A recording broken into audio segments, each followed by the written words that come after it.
Hey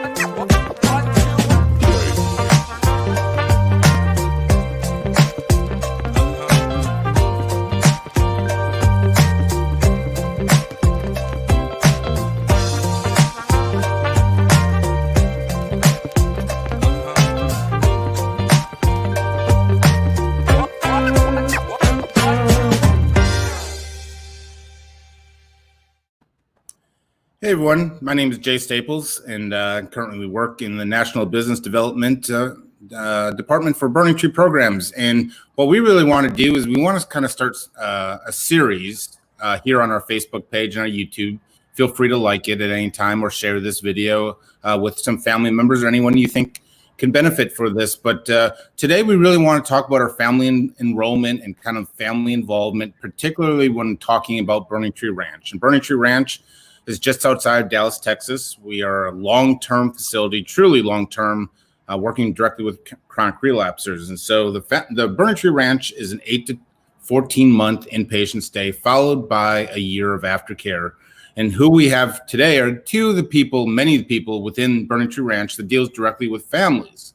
And I know families, when calling Burning Tree Ranch, often have a lot of questions. And so what we kind of want to do is just slowly, if possible, answer any questions or concerns or issues that you guys may have. And so with us today, we got with Eric Button, who is National Business Development and also our Family Liaison, and also Dawn Wilson, who is our Director of Transitional Services and deals directly with the families post-inpatient stay. So how are you guys doing? Fantastic. Happy Monday to you, Jay. Thanks, Jay, for having me on. Or whatever day that you're choosing to watch this. But anyway, I kind of want to start off with Eric.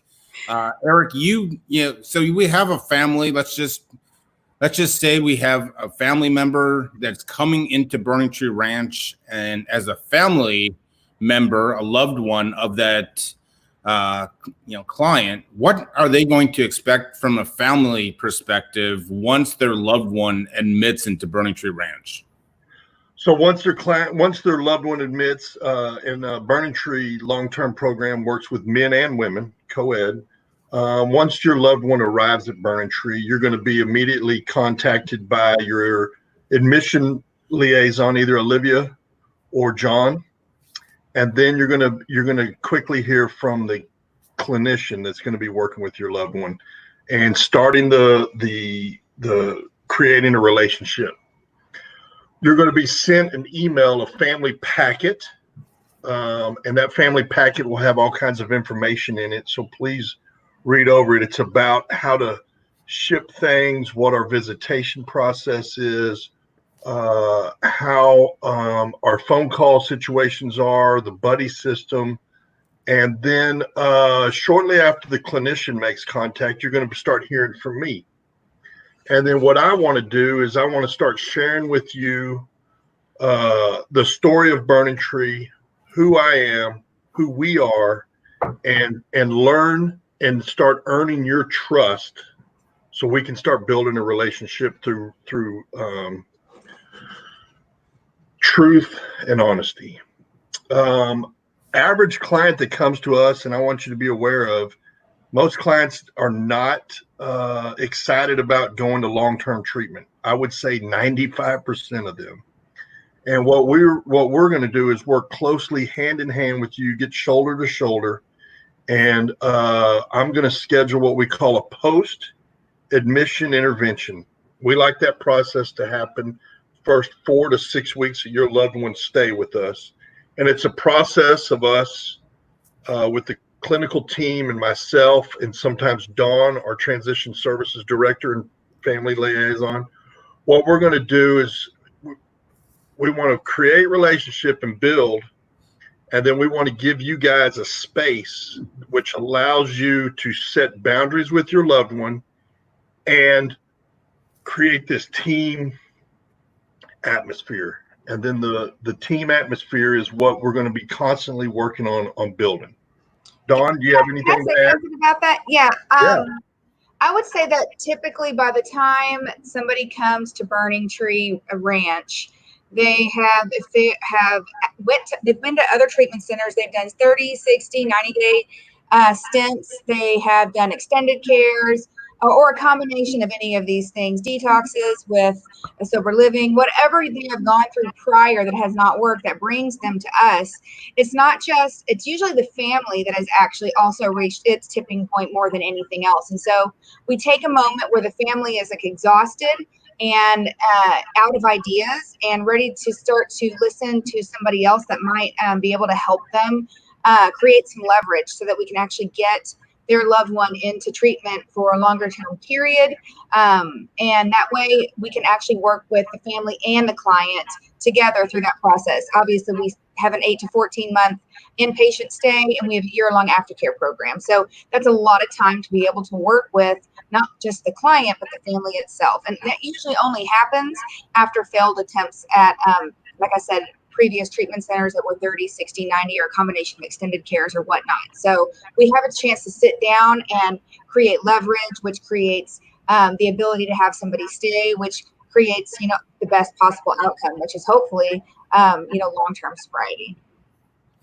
Now, Dawn, in particular, so you are overseeing the aftercare transitional services, which is after they finish the inpatient portion of their stay, they come to you for a year, what we call aftercare and so forth like that. And so, what Eric kind of outlined as when they first came into the ranch as inpatient, can you kind of just introduce or kind of review or overview of what the family's roles and perspectives and objectives would be once they get into the aftercare component? Well, what I can do is, so when they're in the inpatient portion of their treatment process, they are the family themselves are going to be, obviously the client's getting a lot of work done between them and their counselor, and there's all kinds of workshops that are done with them, but the family itself is going to be encouraged the entire time throughout their treatment process to get involved in Al-Anon. This is something they've probably heard before. We're going to continue to ask about that and get in the middle of that and really encourage the family system to get involved in Al-Anon, because once the client discharges and gets out into the transition program, things are just going to be immediately different. The loved one's been in a protected environment for 8 to 14 months. The parents have slept, or the wife or husband have slept better than they've slept in I don't know how long. And then all of a sudden here is the client coming out into the world to start to practice the things that they've been learning about and doing for the last almost year in inpatient treatment. So that alone is going to be anxiety provoking. And with that is going to become like just heightened emotions. And a lot of times the families will call me, and I am more than happy to lean in and create a space for them to express that with me. But throughout that process, I'm really going to be trying to push them to their sponsors, to just making sure that they have actually started to do the work that they need to do, because it's going to take the entire family system working a program in order to actually get well and stay well. They're going to be contacted by me before they leave the ranch. We're going to have a conversation around what the transition program entails. I do think that we offer something that no other treatment center can offer, because I have been a part of the treatment process from the very beginning for their loved one. So when the person arrives at the ranch, I'm a part of the master treatment planning that happens on Tuesday. I'm a part of the treatment team itself, and I watch that client go all the way through all of the trials and tribulations that they have in treatment through Tuesdays when I'm there, and I'm in discussions with the team about what we need to do in order to best intervene and help the client. So I am familiar with everything they struggled with by the time they actually get to me in transition. And then we actually get to start to, as they get a job, as they start to get a sponsor, get sponsees. They do all of the things that the 12-step fellowship is going to ask them to do. We are going to be following alongside them, making sure that they are actually doing those things, making the collateral calls that we need to make. And basically we just make sure that like everything they've done and talked about in treatment is being executed as soon as they leave the ranch on the front end while they're in sober living. So Dawn, let me reiterate, Dawn, real quick. So transitions is highly choreographed, just as the treatment is for their loved ones. So what I heard Dawn say is that her and her team are very involved from the beginning, and then your loved one transitions into the sober living homes. There's a ladies' house in the Lake Highlands area of Dallas, and there's a men's home in Richardson. And everything is highly choreographed and individualized care. And then Dawn and her team work with them post the residential, but it's still under the umbrella of the Burning Tree Ranch clinical component. Yes, I think I got a little sidetracked in my transition. Oh, you're awesome. I just wanted to tie it together for you. We're all getting sidetracked here. And so what I really want to start talking about is the families are going to quickly hear about family workshop, and that goes hand in hand with visitation. And so it's always been Burning Tree's Ranch's philosophy to go through the family workshop before that first visitation. And so we don't just invite everyone to come. We got separate visitation days and hours. Eric can talk about that, but I want Eric specifically to talk about, you both are very involved with the family workshop. And so can you give us an overview, an idea, and kind of wrap family workshop and first visitation into kind of an overview? Sure. So your loved one's been at Burning Tree for a minimum of 30 days prior to their first visitation. Visitation at Burning Tree is every other month. So every even month, visitation is on the third Sunday of that month. So in June, visitation for Burning Tree Ranch, which is an even month, is going to be on the 21st. That Saturday prior to visitation, we have a workshop, and that workshop is designed to further strengthen the relationship that we have started. It is designed to answer all of your questions and basically become a transparent to what the process of long-term residential treatment is at Burning Tree. And we have our clinical team there. We have our owner, founder there, myself, Dawn, or one of her John Lambert or her transition team member, what we're doing. And then we have an alumni family that's gone through our program many years previously. And what we want to do is come together, continue to build this bond, continue to get shoulder to shoulder, and tell you and alleviate, like Dawn said, the anxiety. There's anxiety when you get into treatment. Then you got a period of time where you're relaxing, and you as a family member are getting involved in your own recovery. And then as you move through transition, then that anxiety ramps up, and Dawn and her team helps keep that subsided and continues to help guide you on your own recovery. After the family workshop, then our visitation is on Sundays. Sunday, which is the third Sunday of every even month, is from noon until 4. Another component of Burning Tree is every scheduled event at Burning Tree, the client and the family get to be there 5 minutes before start time. I want to tell you at this moment, there are no late entries to visitation. Okay. So I want to reiterate that. And that is all listed out in your family packet. And then Dawn, you have anything to add? Around the workshop itself? Sure. Yeah. I believe that the workshop's an opportunity for family members, for the current clientele. It gives them an opportunity to hear about another person's experience through the entire process, and it also gives them an opportunity to listen to another parent or spouse or loved one's experience. as they went through the process as well, because both of them have an experience with the 2-year process at Burning Tree Ranch. It gives them an opportunity to ask questions about anything that maybe that they are not able to ask in a group setting. You can have a conversation with somebody on a break, that you can exchange phone numbers. It just gives you an opportunity to also start to build relationships with other family members that are walking through the same thing that you're walking through at that time. And it also gives you an opportunity to hear more about like the staff, get to know the staff better, and so that we can actually become the team that we're going to need to be. Because with the amount of time that we've got to work together, like we've got to know each other, and we've got to trust each other. And the only way that that's going to happen is by us having honest dialogue with you, and starting it as soon as possible. So typically we do like to do that within the first 30, 60, but for sure within the first 90 days that your loved one comes to Burning Tree Ranch.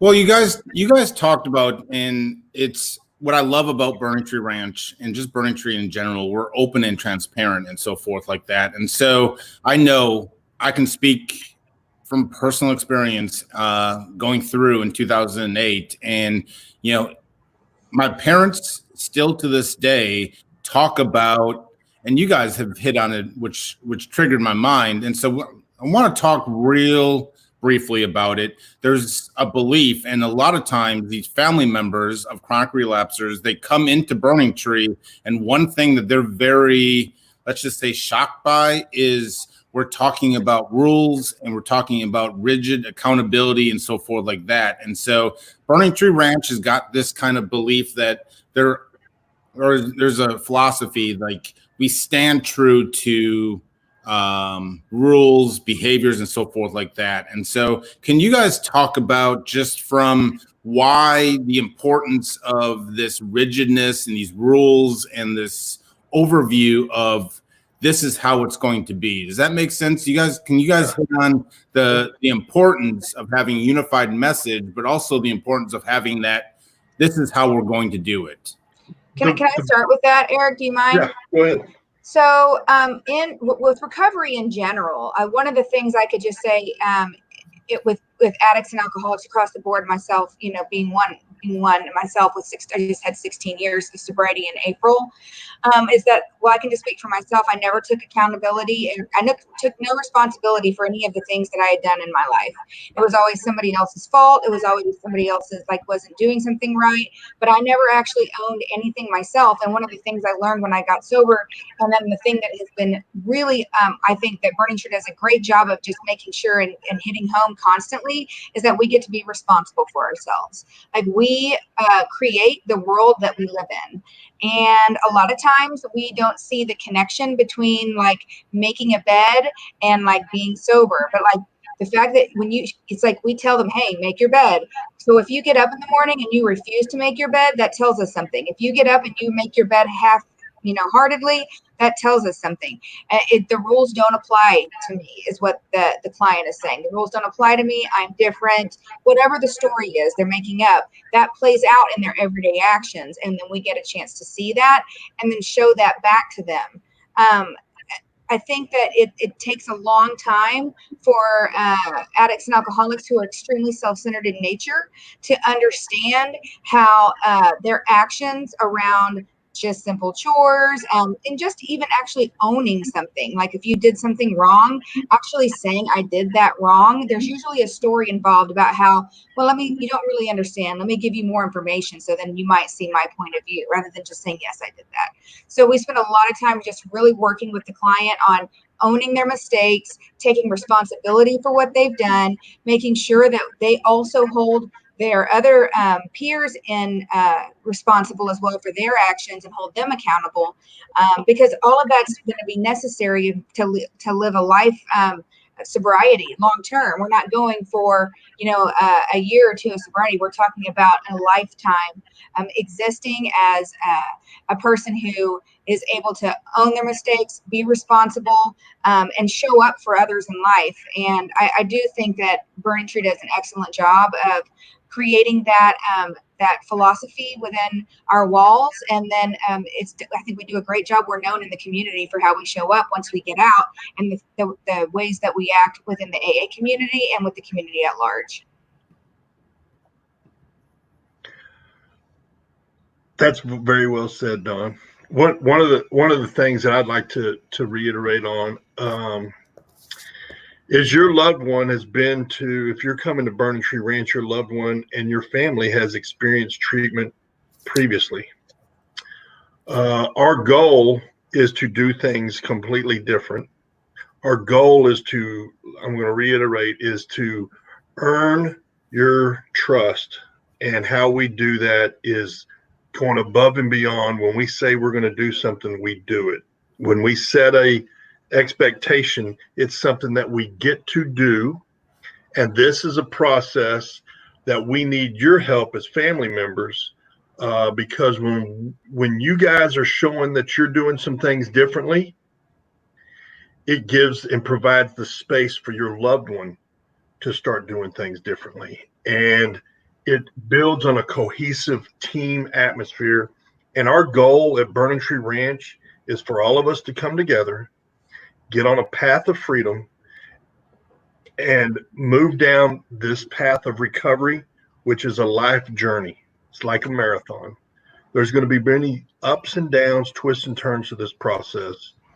But when we continue to come together, I can guarantee you from my own personal experience, because I got to go through the process in 2005, there is success. Okay. So I'm very honored for that question. Well, good. So why don't we wrap this up? And so, and just talk real briefly. I know you guys are real passionate about working with the families and so forth like that. So we got to keep this under a 3-hour video, but Okay. let's talk just kind of an overview and kind of wrapping this all up as far as in particular, the families. They say it's a family disease, and a lot of times, Eric, I think both of you guys talked about when they come to Burning Tree Ranch, they have gone through, the family itself has gone through numerous treatment experiences and so forth like that. And so having what I always call the unified message. So, making sure, and we can't leave out, Dawn and Eric are tremendous when it comes to working with the families. You're also going to be speaking as a family member of a loved one at Burning Tree Ranch, the counselors, the team at the ranch. There's numerous other people that are going to have communication with you. Dawn and Eric are just two of the many. So we don't want to leave that whole process out of the clinical component and the family program component. But in particular, kind of wrapping this all up, they say the family disease and so forth like that. And this, can you guys talk about, I know Dawn in particular, you both have the importance of having Burning Tree having the same message as to, because it's ultimately going to happen that addict and alcoholic is going to get squirmy because they're starting to feel for the very first time, and they're going to start saying this isn't the right place for me, or whatever it may be. Burning Tree is this or that, fill in the blank. For them, the family in Burning Tree, to have a unified message, the importance of having that. Who wants to start? Dawn? Eric, do you want to? Go ahead, Dawn. Want me to? Yeah.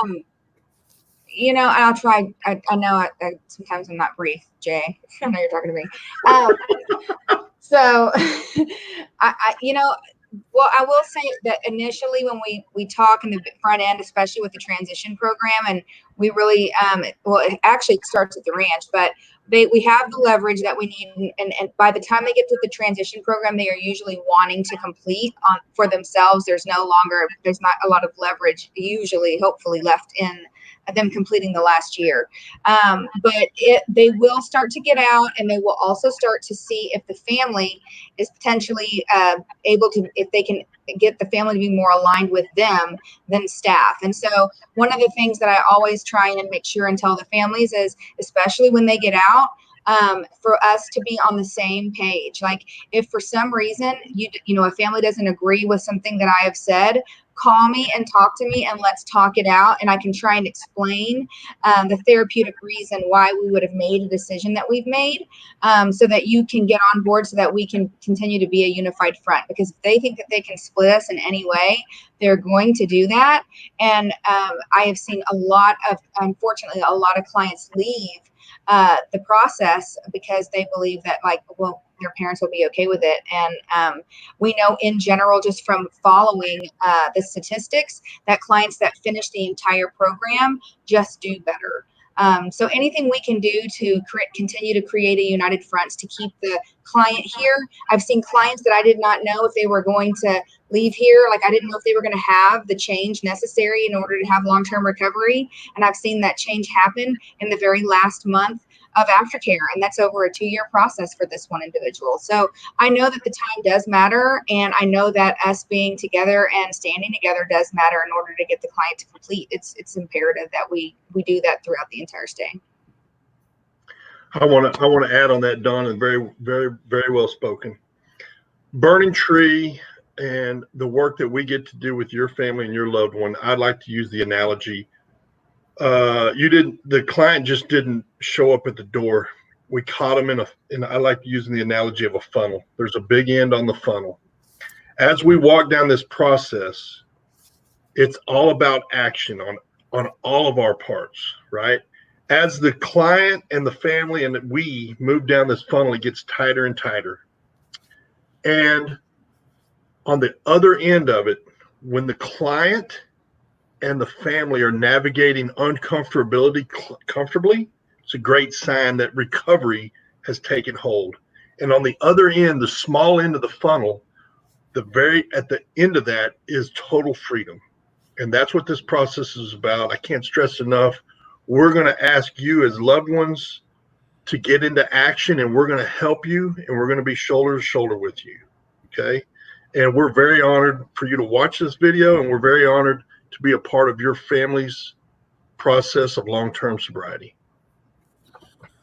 Well, I think this was not a bad start to this whole series and so forth. I think both of you guys were a little passionate about anything. So most we want to set out to do a 5 or 10 minute video, we end up going into a 30-minute video. But you know what? You get what you. People love to watch 30-minute videos.